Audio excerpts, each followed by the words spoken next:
Dear students, I hope आप लोग का फर्स्ट पेपर हिंदी का पेपर काफ़ी बढ़िया हुआ होगा और अब बारी है आपके सेकंड पेपर की प्रिपरेशन करने की, यानी कि इंग्लिश की। और इससे पहले कि आपके विस्टास बुक के रिवीजन को मैं स्टार्ट करूँ, आज मैंने चैप्टर 1 लिया हुआ है और मेरी सारी वीडियोस आपको आज और कल 2 दिन के अंदर सारी वीडियोस की समरी मिल जाएगी, जिसमें सारे इंपॉर्टेंट पॉइंट्स कवर होंगे। और हाँ बेटा, फ्लैमिंगो बुक के जितने भी स्टोरीज है, पोएम्स हैं, उन सभी के समरीज, इंपॉर्टेंट पॉइंट्स सब कुछ ऑलरेडी मैं रिकॉर्ड करके अपलोड कर चुका हूं। तो जिन भी बच्चों को उन सारे वीडियोस को देखना हो, रिवाइज करना हो, आप चैनल के प्लेलिस्ट पर जाइए, वहां से उन सारे चैप्टर्स को आप रिवाइज कर पाएंगे। और इससे पहले इस वीडियो में बेटा मैं आगे बढ़ूं, एक बात मैं आप लोगों से कहना चाहूंगा। देखिए, आप इस समय अब फाइनल एग्जाम देने के मूड पे, और अब यहाँ पे आपका फाइनल रिवीजन बहुत ही मैटर करेगा। आपने साल भर पढ़ाई किया हो चाहे ना किया हो, बोर्ड एग्जाम में अपीयर होने से पहले पूरे चैप्टर के जितने भी इंपॉर्टेंट पॉइंट्स हैं उनको कवर करना जरूरी है। इसलिए मैंने भी अपने समरीज को कोई 2-4 मिनट में खत्म नहीं करने की प्लानिंग की है। जितने भी इंपॉर्टेंट पॉइंट्स हैं सब मैंने आपकी इस वीडियोस में कवर किया हुआ है। तो वीडियोस को अंत तक देखिए, तभी जाकर के आप हर प्रकार के क्वेश्चंस को एग्जाम में टैकल कर पाएंगे। तो इसी के साथ आइए स्टार्ट करते हैं इस वीडियो को एंड तक जरूर देखिएगा। Okay, so chapter number 1, the third level. इस चैप्टर में बेटा बात की है जैक फिनी ने बात किया टाइम ट्रेवल की, किस प्रकार टाइम ट्रेवल यानी कि प्रेजेंट से लोग पास्ट में या फ्यूचर में चले जाया करते हैं। इस पे कई सारी मूवीज भी बनी हुई है, तो उसी पे बेस्ड ये कहानी है। अब जो नरेटर है, नरेटर को इस स्टोरी में बेटा क्या लगता है, एक स्टेशन है जिसका नाम है ग्रैंड सेंट्रल स्टेशन। वास्तव में वहां पे टोटल 2 फ्लोर्स हैं। कितने फ्लोर हैं? टोटल 2 फ्लोर्स हैं। लेकिन नरेटर को फील महसूस होता है कि वास्तव में वहां पे कितने लेवल्स हैं? वहां पे 2 नहीं बल्कि 3 लेवल्स है ग्रैंड सेंट्रल रेलवे स्टेशन। अब लेकिन वास्तव में वहां पे कितने फ्लोर्स थे, कितने लेवल थे? केवल 2 ही लेवल थे। अब जब उनको ये बात पता चलती है, उनको ऐसा महसूस होता है, तो अपनी प्रॉब्लम को शॉर्ट आउट करने के लिए, अपने कंफ्यूजन को शॉर्ट आउट करने के लिए वो अपने दोस्त सैम, जो कि एक साइकियाट्रिस्ट है, उसके पास पहुंचते हैं, सारी बातों को शेयर करते हैं कि मुझे ऐसा ऐसा लगता है, मैंने ऐसा ऐसा एहसास किया है। फिर जो सैम है, सैम को क्या लगता है कि नरेटर ऐसा इसलिए फील कर रहे हैं क्योंकि नरेटर एक ड्रीम देख रहे हैं, जो कि क्या है, अवेकिंग ड्रीम विश फुलफिलमेंट है। यानी कि वो कोई उनका ड्रीम है, कोई स्वप्न है जो जागते वक्त ही वो क्या कर रहे हैं, देख रहे हैं, जिसे दिवा स्वप्न बोलते हैं। तो वो वास्तव में क्या देख रहे हैं, एक दिवा स्वप्न देखते हैं। ये क्या है, अवेकिंग ड्रीम विश फुलफिलमेंट है और कुछ नहीं है। यानी कि सैम को शुरुआत में ये लगता है कि नहीं, वास्तव में वहां पे कोई भी थर्ड लेवल नहीं है। अब लॉजिक क्या देते हैं भाई, आपको वहां पे थर्ड लेवल लगता क्यों है, दिखता क्यों है? तो ही सेज दैट, उनका दोस्त सैम कहता है कि वास्तव में जो नरेटर है वो अनहैप्पी है, खुश नहीं है, सेटिस्फाइड नहीं है। जो modern man is engulfed in insecurities and fear, क्योंकि जो मॉडर्न जो दुनिया है ये इनसिक्योरिटीज और फियर से भरी हुई है। वो इस दुनिया से डरता है, इसलिए इस दुनिया से परे होकर के किसी ऐसी दुनिया में जाना चाहता है जो उसके एक्सपेक्टेशन के अकॉर्डिंग हो। इसीलिए वो उसे ऐसा लगता है कि नहीं, वास्तव में ग्रैंड सेंट्रल स्टेशन में कितने लेवल्स हैं? 3 लेवल्स हैं। So man want to escape from his stressful life. तो नरेटर यहाँ पे ऐसे ड्रीम्स क्यों देख रहा है? क्योंकि अपने इस स्ट्रेसफुल, इनसिक्योरिटीज और फियर से भरी हुई लाइफ से भागना चाहता है। इसीलिए वो इस प्रकार के स्वप्न देख रहा है कि एक दुनिया और है, यानी तीसरा लेवल भी है ग्रैंड सेंट्रल स्टेशन पे। अब फिर क्या होता है, narrator's hobby of stamp collection are refuge. अब सैम को क्या लगता है, इसीलिए जैसे कई बार होता है कि हम अपने डर को, अपने फियर को भगाने के लिए, अपने बोरिंग टाइम को टाइम पास करने के लिए कई सारे दूसरे वर्क को बेटा किया करती है। उसी प्रकार जो नरेटर का जो साइकियाट्रिस्ट दोस्त है वो कहता है कि that the narrator's hobby of stamp collection is temporary refuse from reality. और इसका एक सबसे बड़ा सबूत वो क्या देता है कि इसी फियर, इसी डर, इसी इनसिक्योरिटीज से बचने के लिए नरेटर ने एक हॉबी अपना रखी है। वो हॉबी कौन सी है? वो स्टैम्प्स का बेटा कलेक्शन किया करता। अभी फिलहाल आप स्टोरी को सुनते जाइए, धीरे धीरे करके सारी स्टोरी आपको क्लियरली समझ में आ जाएगी। यहाँ पे आपको पहली चीज क्या जाननी है कि इनसिक्योरिटीज, फियर को अवॉइड करने के लिए नरेटर क्या करता है, स्टैम्प्स का कलेक्शन करता है। लेकिन फिर नरेटर इस बात पे एग्री नहीं होता कि नहीं, मैं अपने आपके इस इंटरप्रिटेशन से मैं बिल्कुल भी एग्री नहीं करता हूं। वो क्या कहता है, वो कहता है कि मेरे जो ग्रैंडफादर हैं, दादाजी हैं, वो बहुत ही नाइस एंड पीसफुल लाइफ रहा करते थे। यानी वो बीती हुई बात को बताता है। And if it was his case, grandfather did not need run away from the reality. और जैसा कि तुम बता रहे हो, मैं इनसिक्योरिटीज, फियर, इन सब की वजह से मैंने इस आदत को अपनाया हुआ है। लेकिन जो मेरे दादाजी का समय है, मेरे दादाजी का समय कैसा था? बहुत ही शांति से भरा हुआ समय था। उस समय इनसिक्योरिटीज, फियर जैसी चीजें नहीं थी। फिर भी वो क्या करते थे? वो भी स्टैम्प कलेक्शन किया करते थे। यानी कि वो ये आर्गुमेंट देता है, स्टैम्प कलेक्शन कोई ऐसा मीडियम नहीं है जिसकी मदद लेकर के हम क्या कर पाए, हम अपनी सिचुएशन को रिफ्यूज कर पाए, हम अपने डर को, इनसिक्योरिटीज को रिफ्यूज कर पाए। ये पॉसिबल नहीं है, क्योंकि मेरे दादाजी भी ये काम करते थे। उस समय तो किसी प्रकार का फियर नहीं था। Now still his grandfather pursued philately the collection and the study of the postage stamp. And उसके ग्रैंडफादर तो क्या करते हैं, अपने वो जो फिलेटली है यानी कि जो क्या कलेक्शन ऑफ स्टैम्प्स है, उसको अभी भी वो क्या करते हैं, फॉलो करते हैं। अब देखिए यहाँ पे एक बात निकल कर, यानी कि नरेटर को ये फील होता था कि आजकल का टाइम इनसिक्योरिटीज से भरा हुआ है, और जो पुराना टाइम था, उसके ग्रैंडफादर का टाइम था, उस समय सिक्योरिटीज नहीं थी। क्या रही बात पोस्ट कलेक्शन की, तो इस बात को बिल्कुल डिनाई कर देता है, मना कर देता है, नहीं कि मेरा जो डर है इसका आप एक्सक्यूज सैम नहीं दे सकते हैं कि मैं अपने डर्स को अवॉइड करने के लिए, इनसिक्योरिटीज को अवॉइड करने के लिए मैं स्टैम्प कलेक्शन करता हूं। वो ये बताना चाहता है वास्तव में यहाँ पे कि मैं वाकई में ये मेरी हॉबी है, इसीलिए मैं स्टैम्प कलेक्शन करता हूं, यहाँ पे कोई बहाना नहीं। अब आगे क्या होता है, चार्ली रीच द थर्ड। अब जो चार्ली है, जो नरेटर है, आखिर वो कैसे पहुंचता है थर्ड लेवल पे। अब ये कहानी है, यहां से बेटा आपके एग्जाम में क्वेश्चन बनेगा। तो यहाँ पे कहानी क्या थी, एक्चुअली हुआ कैसे ये कि एक समर नाइट था, मतलब गर्मी की रात थी। हुआ क्या, चार्ली काफी देर तक ऑफिस में क्या करता है, काम करता है। अब वो घर जल्दी पहुंचना चाहता है। In hurry to get back to home he decided to take the subway from Grand central Station. उसने बोला कि मैं आज किससे घर जाऊंगा, मैं सबवे लूंगा, एक ट्रेन है जो कि लोकल ट्रेन जहां चलती है, मैं सबवे का इस्तेमाल करूंगा अपने घर जाने के लिए, जो कि कहां से मिलती थी, ग्रैंड सेंट्रल स्टेशन से। अब फिर क्या हुआ, he cross the arch doorway and headed to the subway and got lost. लेकिन फिर हुआ क्या, जैसे ही वो क्या करता है, ग्रैंड सेंट्रल रेलवे स्टेशन में पहुंचता है और वहां पे जाकर के वो खो जाता है, यानी कि वो रास्ता भटक जाता है। The narrator strongly feels that the grand central grows like trees and pushed out new corridors and stairs like roots। और जब वो भटक जाता है तो यहाँ पे वो लॉजिक क्या देता है, वो कहता है कि जब देखो ग्रैंड सेंट्रेशन पे काम लगा रहता है, नई नई चीजें, नई नई जो है सबवेज, नए नए रास्ते बनते रहते हैं, और ये किसके तरीके बढ़ता जा रहे हैं, जैसे कोई एक पेड़ होता है ना, जैसे पेड़ में नई नई डाल, नई नई शाखाएं दिन प्रतिदिन निकलती रहती हैं। तो जो सबवे, जो ग्रैंड सेंट्रल स्टेशन है, वो भी क्या है, एक पेड़ की तरीके। वो तुलना क्यों करता है, क्योंकि आए दिन जैसे पेड़ में नई ट्रीज, नए ब्रांचेस निकलते रहते हैं, उसी प्रकार उसमें भी नए नए कॉरिडोर्स या स्टेयर्स बनते रहते थे। इसीलिए उसकी तुलना वो किससे करता है, पेड़ से करता है। ये ध्यान रखिएगा। Now the narrator walks down a corridor. अब नरेटर एक रास्ते में जा रहा था, and he finds nobody but hears empty sound of his own foot. अब चलते चलते, चूंकि वो गुम हो गया था, रास्ता ढूंढ रहा था, चलते चलते उसने क्या एहसास किया, वो एक ऐसी जगह पे पहुंच गया है जो बिल्कुल एम्प्टी है, वहां पे कोई भी दिखाई नहीं दे रहा है, बस उसे खुद के चलने की आवाज सुनाई दे रही है, क्योंकि वो भटक चुका है, ऐसी जगह पे वो पहुंच चुका है। And he found himself at third level at grand central station. और इस प्रकार वो धीरे धीरे करते हुए कहां पहुंच जाता है, ग्रैंड सेंट्रल रेलवे स्टेशन के थर्ड लेवल पे पहुंच जाता है। उस लेवल पे जो वास्तव में फिजिकली एग्जिस्ट करता ही नहीं था और लोगों के अनुसार, बट ये वो घटना थी जिस प्रकार वो कहां पहुंच जाता है, वो ग्रैंड सेंट्रल रेलवे स्टेशन की बच्चा थर्ड फ्लोर पे पहुंचा। अब यहाँ पे आपसे एग्जाम में पूछा जाएगा, जब वो थर्ड लेवल पे पहुंचा तो वहां का सिनेरियो कैसा था, वहां का आउटलुक कैसा था, आपके एग्जाम में पूछा जाएगा, तो इसको याद रखिएगा। जब बेटा वो थर्ड लेवल पे पहुंचता है तो वो जगह उसे बिल्कुल डिफरेंट लगती है। वहां के जो कमरे थे वो छोटे थे, जो टिकर विंडोज थी वो जो, और जो 2 लेवल्स थे उनके तुलना में क्या थी, कम थी। वहां पे टिकट विंडोज की संख्या कम थी, यानी कि पुराने वर्जन का लग रहा था, बहुत ओल्ड टाइम पे लग रहा था। वहां पे क्या था, ओपन फ्लेम गैस लाइट्स थी, यानी जैसे इलेक्ट्रिक लाइट्स आजकल चलती है वैसी लाइट्स ना होकर के जैसे पुराने टाइम में था ना, ओल्ड टाइम में कि गैस लाइट्स जला करती थी, उस प्रकार की लाइट्स उसे देखने को मिलती है। और जो इन्फॉर्मेशन बूथ था वो किसका बना हुआ था, वुड, लकड़ी का बना हुआ था, यानी काफी एडवांस टेक्नोलॉजी वहां पे दिखाई नहीं दे रही थी, और सब कुछ कैसा दिख रहा था, एंशियंट दिख रहा था, प्राचीन दिख रहा था। तो ये वहां का लुक था। और जितने भी वहां पे स्टेशन पे लोग थे ना, ड्रेस्ड कैसे कपड़े पहने हुए थे, in the fashion the late of 19th century.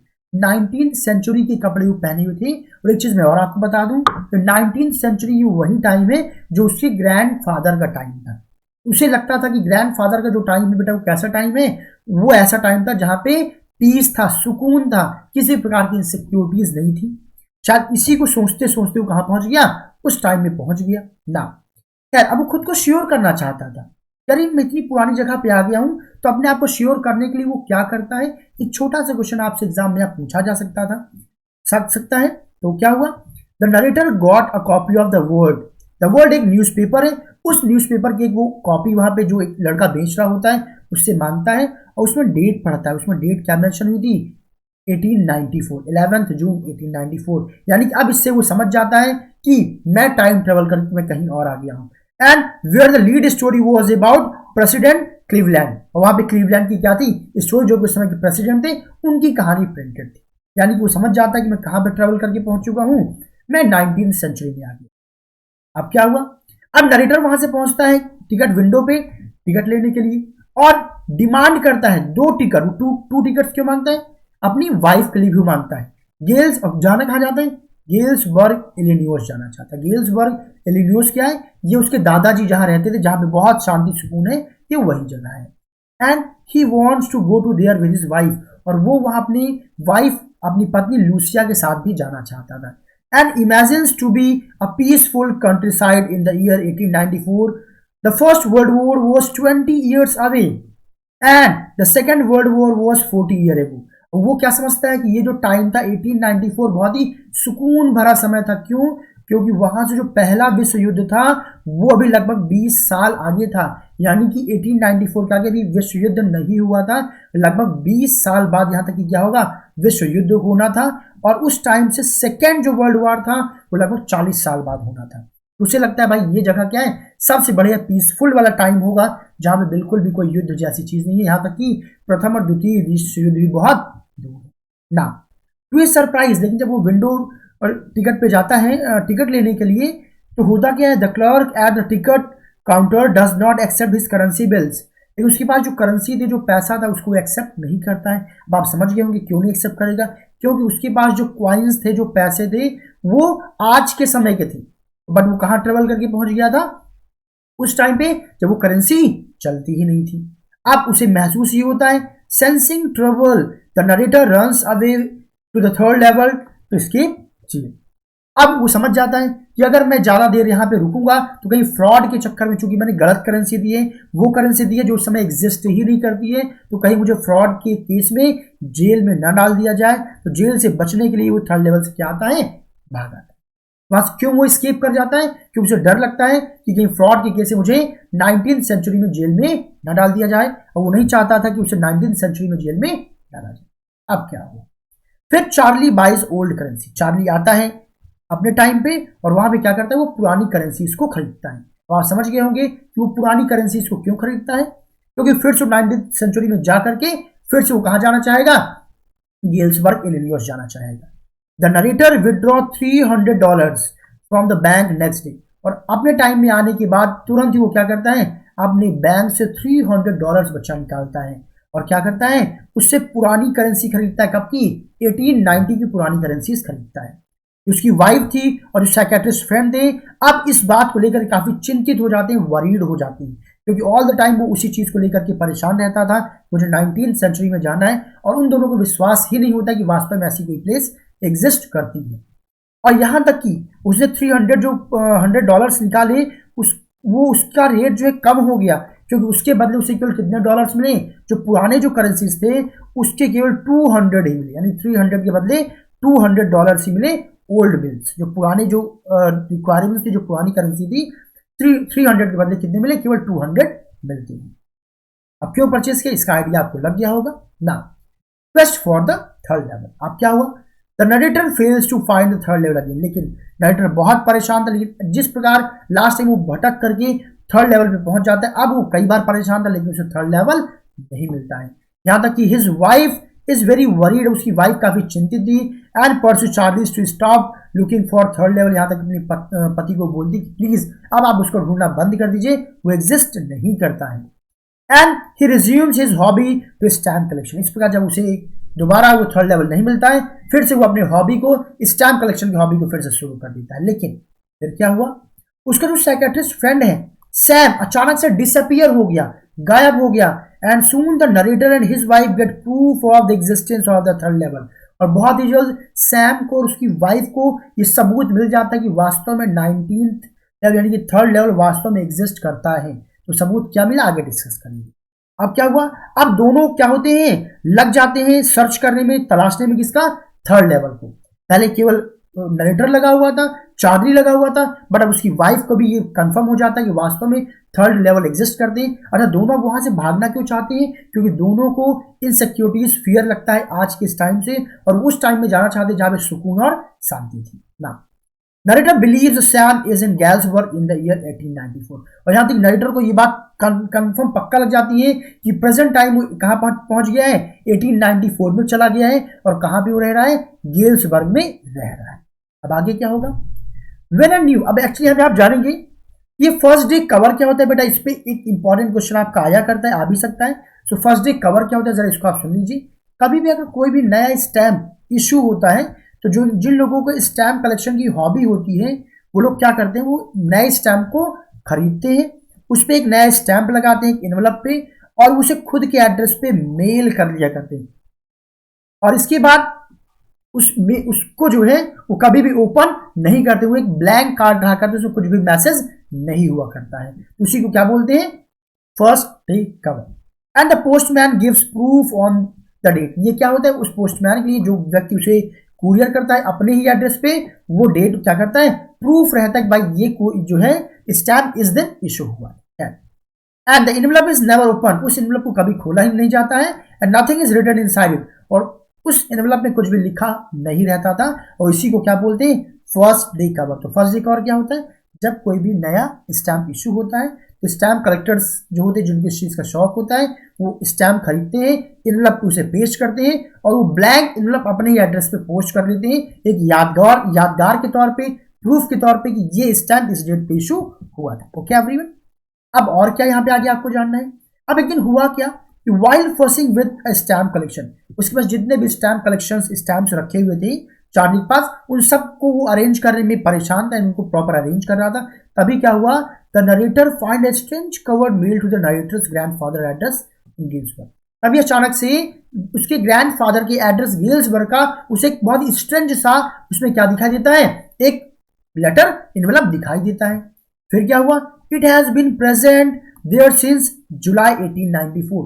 और ये तब से यहाँ पे रिप्रेजेंट है, किस डेट से, 18 जुलाई 1894। यानी कि अब देखिए यहाँ पे कहानी, बेटा ये मैं आप कंफ्यूजन को दूर कर दूं, अगर आप इस चैप्टर को पहली बार पढ़ रहे हैं तो एक्चुअल उसका जो दोस्त सैम था उसने इस लेटर को पोस्ट किया था कब, 1894 से, यानी कि वो तो अभी अभी कहाँ गया, थर्ड लेवल पे गया है। तो अचानक से इसीलिए उसे एक नया जो है वहां पे दिखाई देता है लेटर।